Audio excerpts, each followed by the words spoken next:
Akala ko ba, for better or for worse, may for richer or for poorer, in sickness and in health ka pang nalalaman.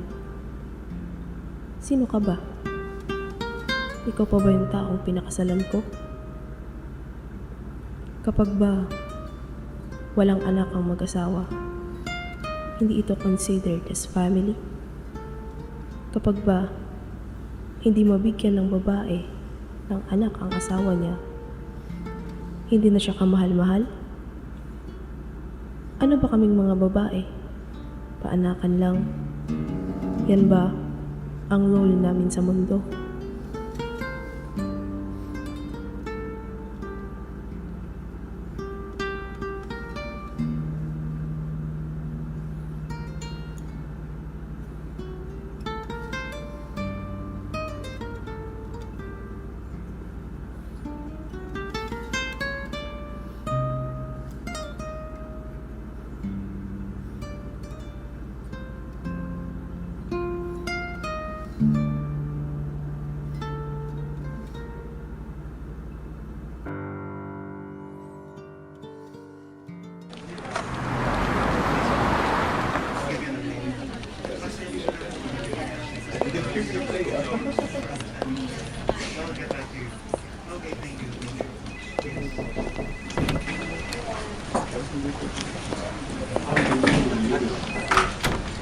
Oh, bakit naman sobrang lalim ng iniisip mo, Sir Leo?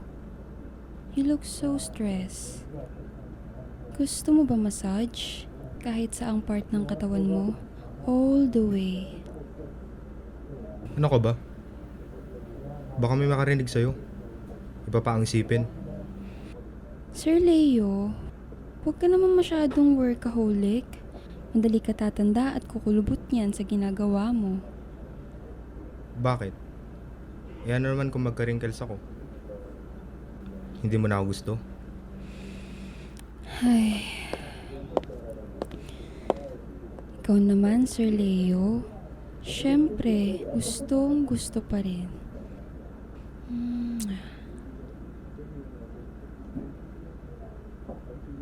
Teka. Nasaan yung cellphone ko?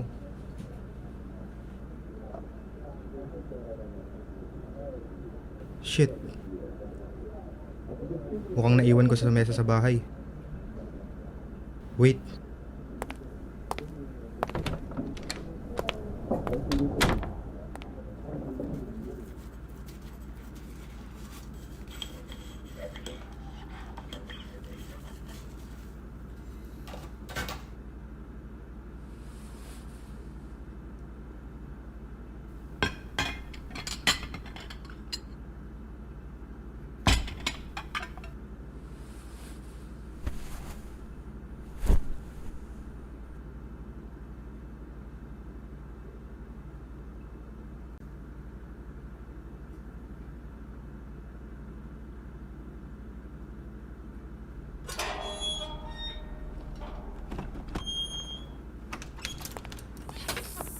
Oh, bakit bumalik ka? Naiwan ko yung phone ko. Ayan sa table. Sige. Balik na ako sa office.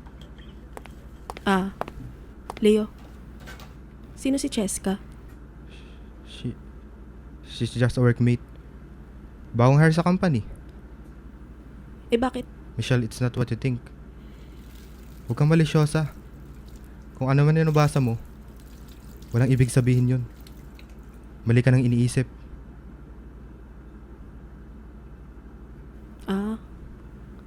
Okay. Mali ako nang iniisip. Sa bagay, lagi naman ikaw yung tama.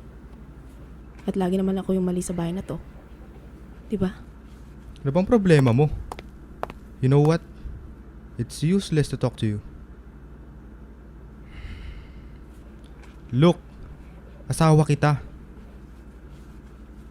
Kasal tayo. It's not what you think. Hindi ako gago.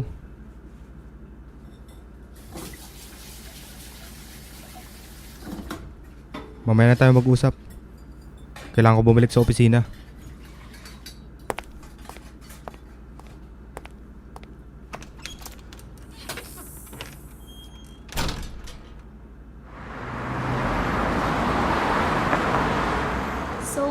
bakit nga nag-aya ka ng kape ng tanghaling tapat? Ito na ba ang bagong lunch mo? Don't tell me breakfast mo pa lang to, ha? Girl, utang na loob, 11:30 na. Huy! Michelle! Michelle! Michelle, Ano nga? Bakit? I think Leo is cheating on me. what? Paano mo nasabi? Naiwan ni Leo ang phone niya kahapon. Inopen ko. May nabasa din akong convo ni Leo at nung bagong hire nila. Ha? Totoo ba? Anong mga nabasa mo sa convo? Normal lang ba na mag-update yung babae na nakauwi na siya sa kanila? Na tapos na yung mga task nila? So, anong tawag ng babae kay Leo? Thank you po.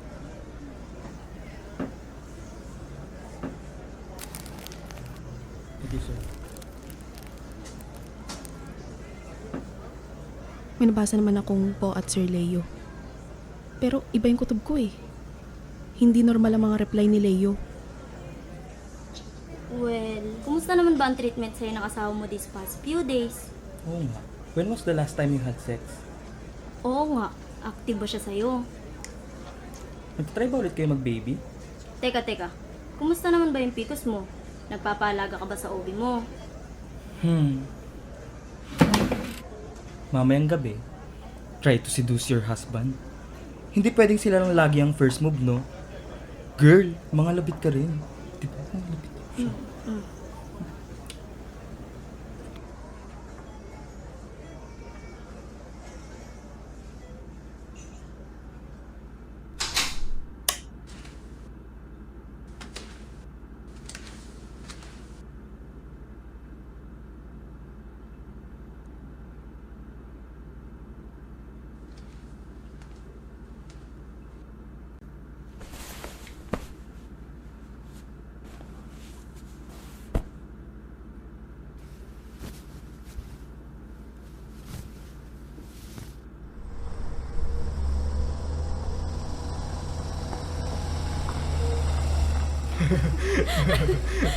Hindi ko na kaya. Ang sakit na ng pangatyan ko, kakatawa. Oh, ito isa pa. May kapangyarihan kang mabilis tumakbo. Pero mabilis ka rin mapagod. Dahil mo talaga naiisip kapag nakainom, no? Pahig ka. May kapangyarihan kang mag-teleport. Pero magpapausahay ka nga lang pauwi. Kahit hindi na. You're so funny, Sir Leo. Kaya bet na bet kita eh. Let's drink to that. Cheers! Sir Leo, have to go. Baka lumabas pa ang mga parents. Malata pa tayo. See you tomorrow. Sir Leo, nakikiliti ako. Tama na please. Bukas na lang, okay? Nakagil ka kasi. I know, right? Text ka kapag nakauwi ka na. Ingat. Bye. Ingat. Bye.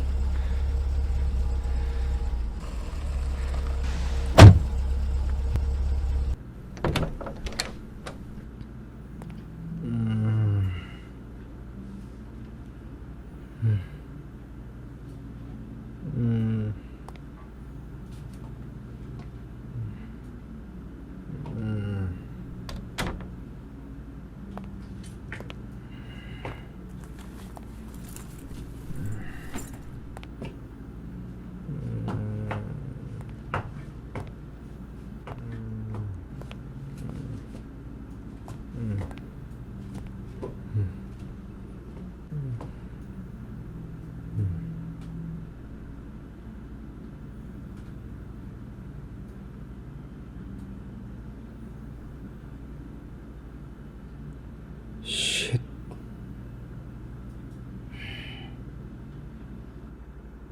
Pauwi ka na pala. Ginabi ka ata. Kumain ka na? I'm sorry, mahal. Nakalimutan ko. Happy anniversary. Bis ka na. Nakainom ka pa. I'm sorry talaga. It's okay.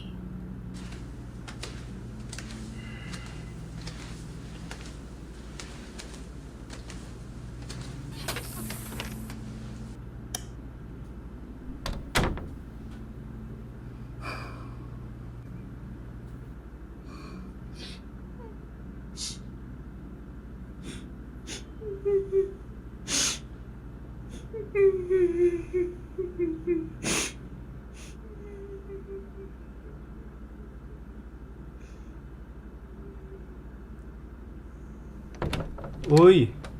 Good morning, mahal. Breakfast na tayo. Anong oras na? Hindi ka papasok? Nope. Nag-emergency leave ako. Bakit? Anong emergency mo? Because I forgot our 5th anniversary yesterday. So, kailangan ko bumawi sa asawa ko. Ano ka ba?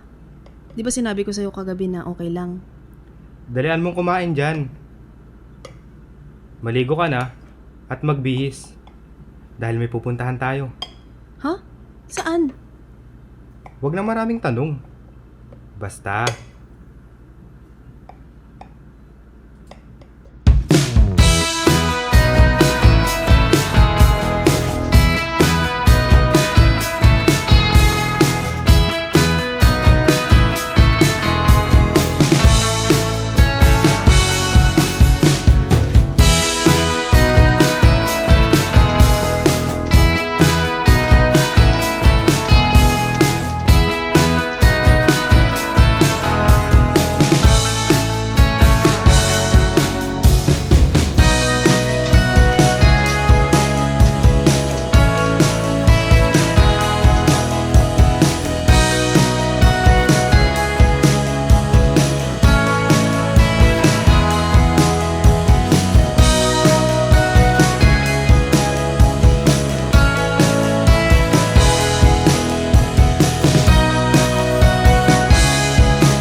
May Smurf kaya dito?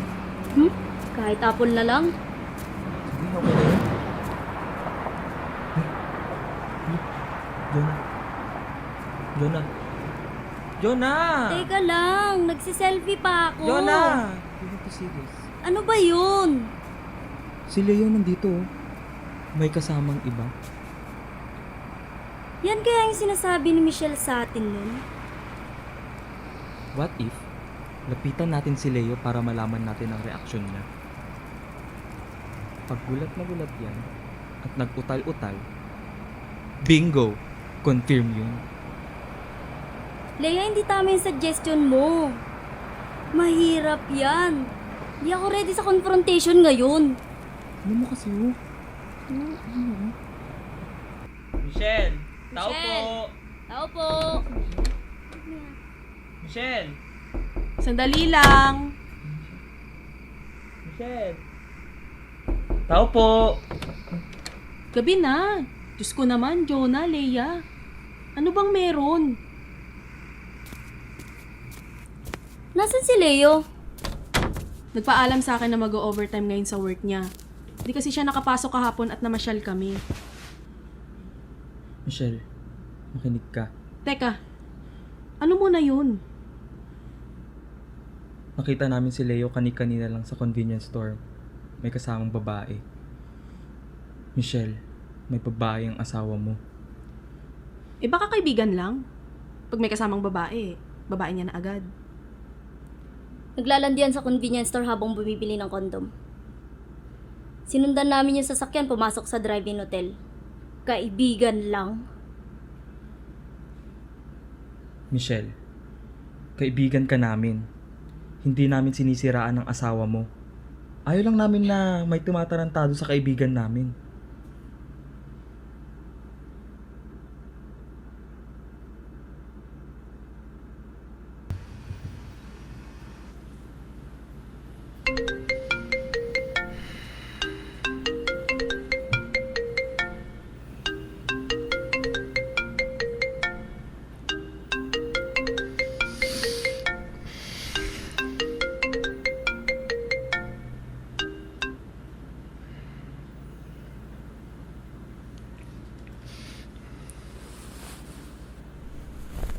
Jessica, gising. Mag-aalas 11 na. Kailangan na natin umuwi. Mabilis ka na, dalian mo. Okay, wait lang. Tumatawag si Michelle. Huwag kang maingay. Kailangan ko sagutin to. Hello, mahal. Nasaan ka na? Sorry talaga. Hindi na ako nakapag-update. Ang dami ko talagang tinapos. Pero pauwi na ako. Promise. Kung inaantok ka na, matulog ka na. Baka kasi mapuyat ka pa eh. I love you.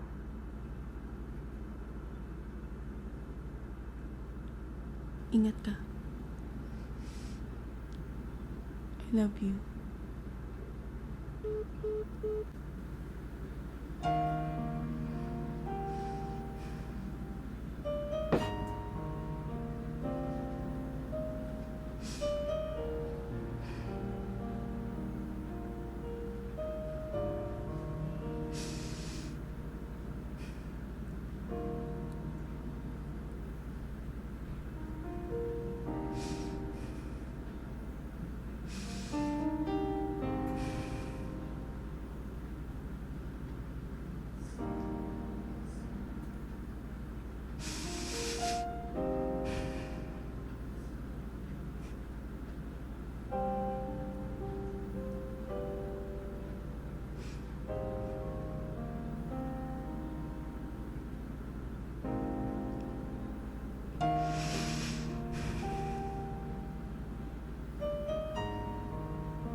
Yes, ma'am. Ayusin na lang namin yung pinapagawa ko ninyo, ma'am.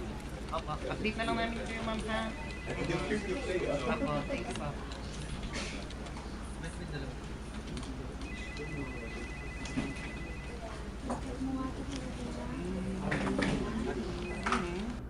So, kailan ulit tayo lalabas?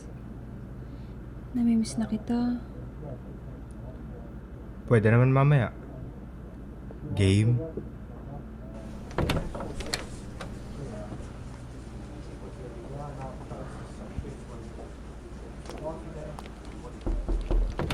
Hello, excuse me po.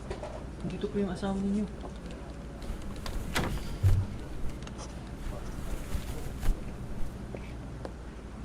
Good morning, ma'am.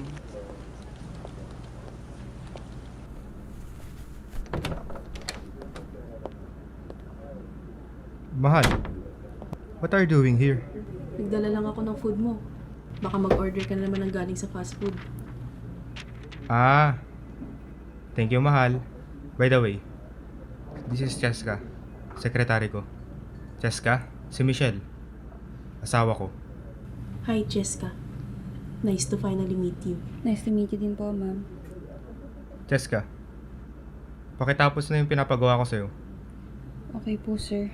Sige po. Excuse me po.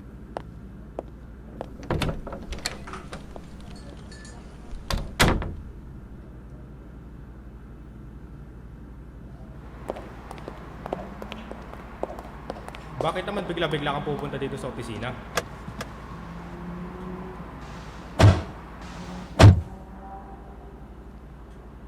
Bakit? Masama bang dalawin ng asawa ko sa trabaho niya? Tsaka nagdala lang naman ako ng pagkain ah. Ano bang problema dun? Dahil napakarami kong ginagawa. Kita mo gaya ngayon, na-interrupt ang trabaho ko. Sa susunod, magpaabiso ka naman. Michelle, you know how busy I am. Eh bakit nagagalit ka? Hindi ako nagagalit! Eh bakit mo ako sinisigawan?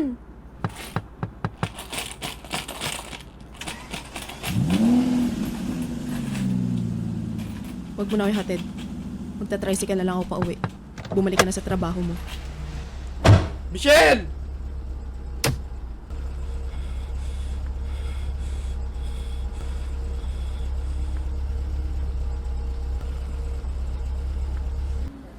Ilang months na yung tiyan mo?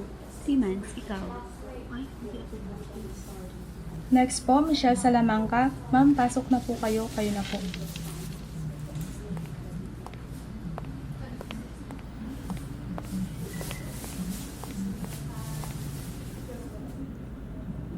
Good afternoon po, Doc.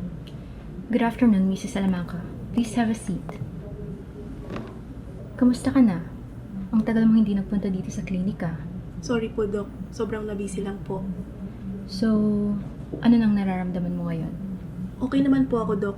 Hindi lang po nagme-mens. Michelle, you have PCOS or polycystic ovary syndrome. You know that.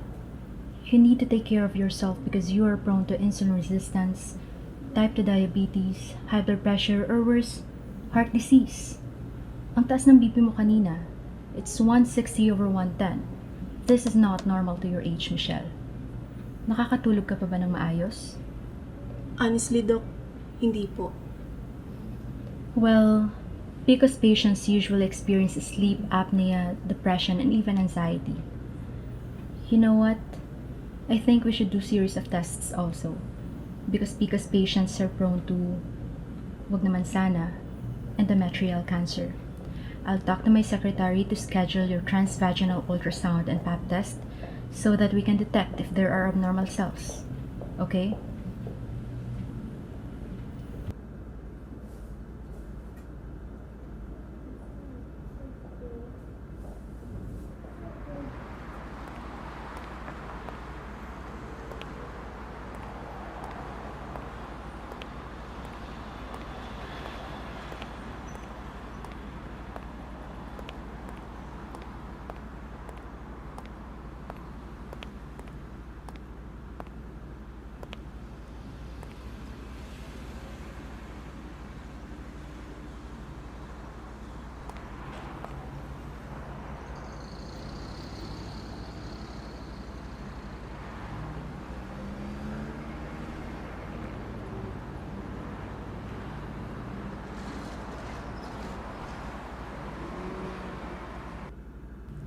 Alis ka ba?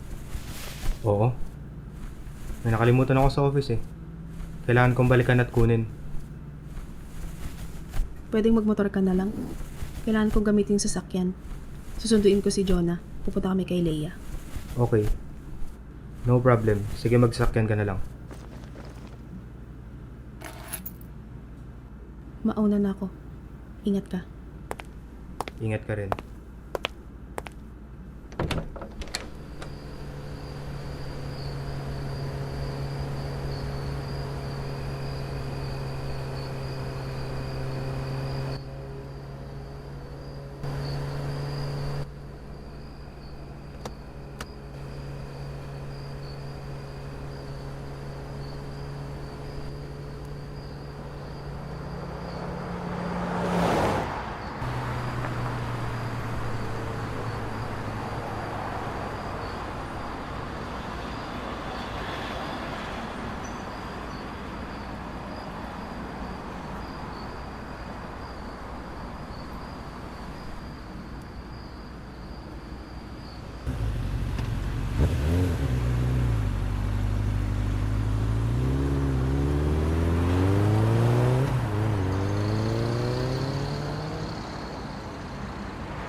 Michelle?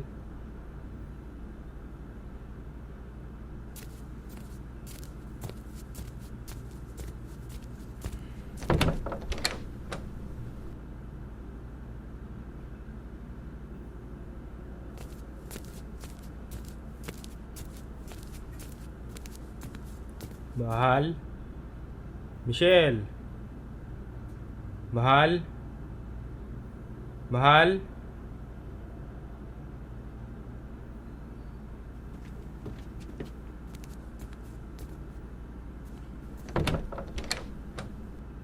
Michelle? Mahal? Michelle? Michelle?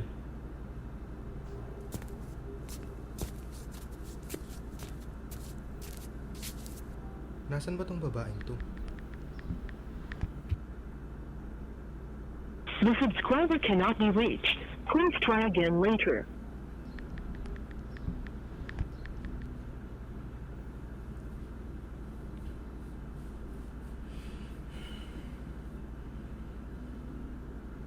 The subscriber cannot be reached. Please try again later.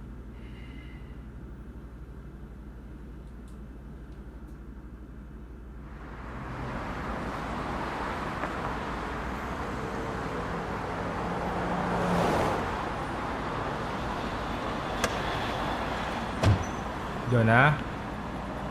Jonah? Oh, Leo. Anong ginagawa mo dito? Jonah, nandiyan ba si Michelle? Wala siya dito, Leo. Jonah? Jonah, saglit lang.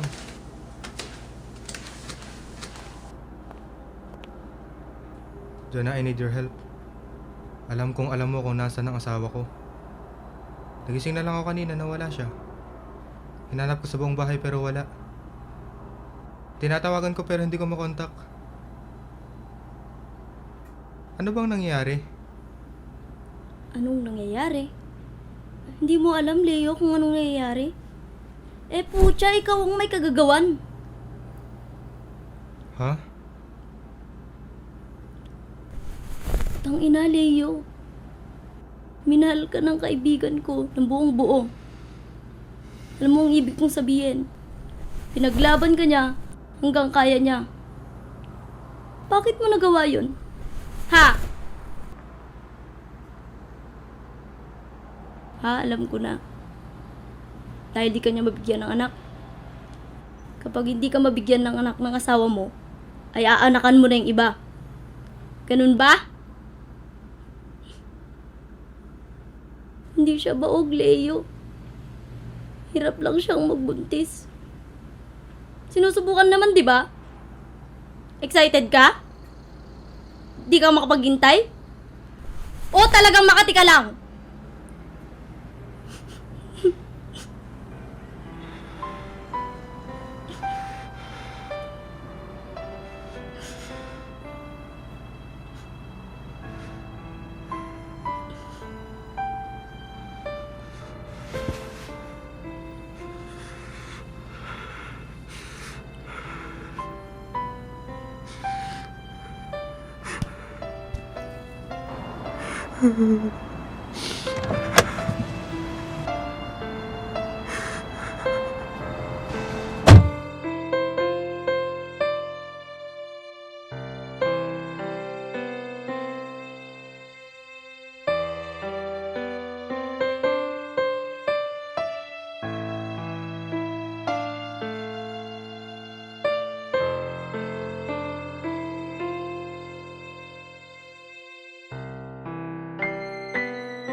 Leo, I promise to myself that you are the first and last man that I'm going to love. Noong makita kitang masayang-masaya kay Cheska, that was the time I died. Kasi yung mga ngiting yun ay para sa akin lang noon. Anong nangyari sa atin, mahal? Bakit hindi ko maramdaman ang saya mo kapag ako ang kasama mo?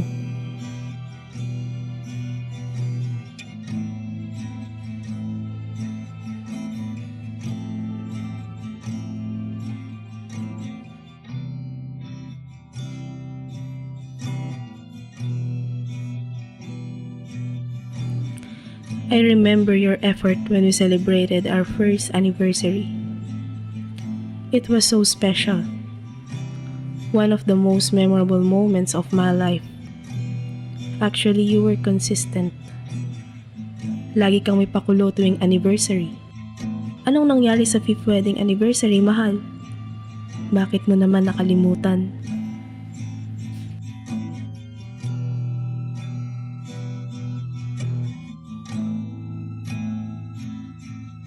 I miss those tight hugs because you are my safe place. Kapag yakap mo ako, pakiramdam ko ay ligtas ako. God knows how much I wanted you to become a father.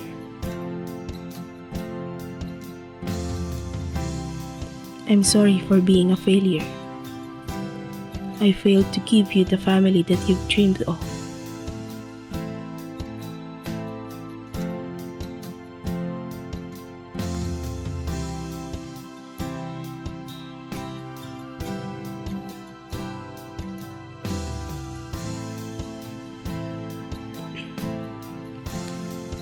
Hindi lahat ng tahanan ay bahay. Leo, you are my home. You are my rock. My world, my life.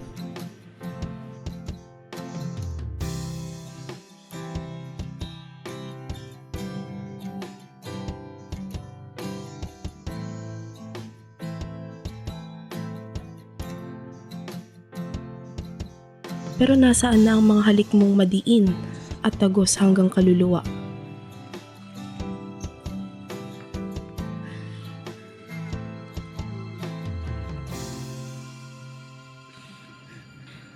Mahal, tanggap ko na ang lalaking minahal ko ay patay na. Hindi nga lang alam ng katawan mo. You were not taken from me by death. Nililibing ko na ang iba't ibang ikaw. My loneliness is not about your absence. It is being with you but without your love. But despite all of these, marrying you is still the best decision I've done in my life. At hinding-hindi ko pinagsisisihan yun. Sa ngayon, paalam sa 5 ikaw. Ang mga ngiti mong dati ay para sa akin lang. Ang mga gawa mo para mapasaya ako. Ang mga yakap mo nagpaparamdam sa akin ligtas ako. Ang mga halik mong ramdam ang pagmamahal. At ang Leo na minahal at pinakasalan ko. Kung magtatagpo man tayo sa kabilang buhay, ikaw pa rin ang pipiliin kong mahalin.